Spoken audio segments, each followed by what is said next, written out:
mais là, aujourd'hui, j'ai décidé de vous le faire assise. Alors, sachant que dans le spine twist, on est assis avec le dos droit. Il y a des personnes qui vont être un peu plus raides au niveau du bas du dos, des fessiers, et vous allez être assise en entraînant le bassin à l'envers. Donc ça, c'est pas bon. Donc je vous conseille soit de prendre une brique si vous en avez, c'est pas des briques pour faire les maisons, hein, c'est des briques en mousse, ou bien une serviette éponge que vous plierez en plusieurs fois et vous pourrez ainsi vous asseoir au bord de la brique ou au bord de votre serviette éponge et là vous constaterez que votre bassin va tomber naturellement en avant, ce qui fait que vous allez pouvoir vous redresser sans subir de contraction sur les quadrilles et sans que ça fasse mal dans le bas du dos.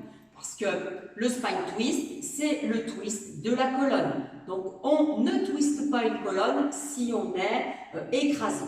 Donc, il faut vraiment garder la hauteur de toute sa colonne. Donc, encore une fois, soit vous êtes assis par terre et ça ne vous pose aucun problème et c'est parfait. Sinon, vous vous asseyez soit sur une brique, alors moi je vous dis une brique parce qu'effectivement j'en ai dans mon studio, mais vous pouvez encore une fois prendre une serviette éponge, la plier en 3-4, la replier, vous asseoir au bord de la serviette éponge. Vous verrez que le bassin, naturellement, il part en avant et là, vous aurez une colonne bien droite sans tension dans les quadriceps.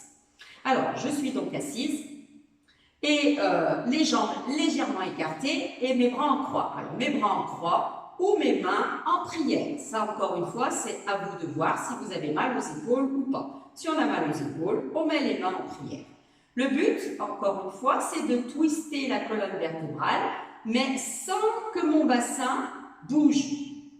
Si mon bassin bouge, vous allez le sentir, vous allez avoir vos talons qui vont bouger. Vous avez vu, ça ne sera absolument pas bon.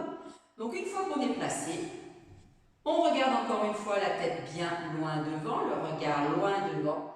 Et si on inspire, je twiste le haut de ma colonne vertébrale. Je n'engage pas le bas puisque je ne bouge pas mes talons. Sur l'expire, je relâche. Inspirez, twistez, vous alternez. Donc le mieux, c'est de garder le nez au-dessus de vos doigts. Comme ça, la tête, elle ne part pas, elle reste et elle suit le mouvement. Mais aussi, on peut le faire, comme je vous disais tout à l'heure, bras tendus, c'est sans monter vos épaules. Inspirez, twistez. On inspire, on va chercher loin, loin, loin. Les bras restent dans le prolongement des épaules. D'accord? Ne bougez pas les bras. Si vous faites ça avec vos bras, c'est pas bon. Imaginez que vous avez un bâton derrière qui vous tient les bras dans le prolongement des épaules. Donc on inspire, on va chercher le twist. On expire, on relâche. Donc à vous de choisir, soit les bras tendus, soit les mains en prière. Mais on cherche à twister le haut de la colonne vertébrale, encore une fois, sans engager le bas. Ne bougez pas vos talons et choisissez vraiment ce qui vous convient sans tension sur les épaules. D'accord? Voilà, c'était le mouvement du jour, c'était mon spine twist et je vous dis à très vite. Au revoir.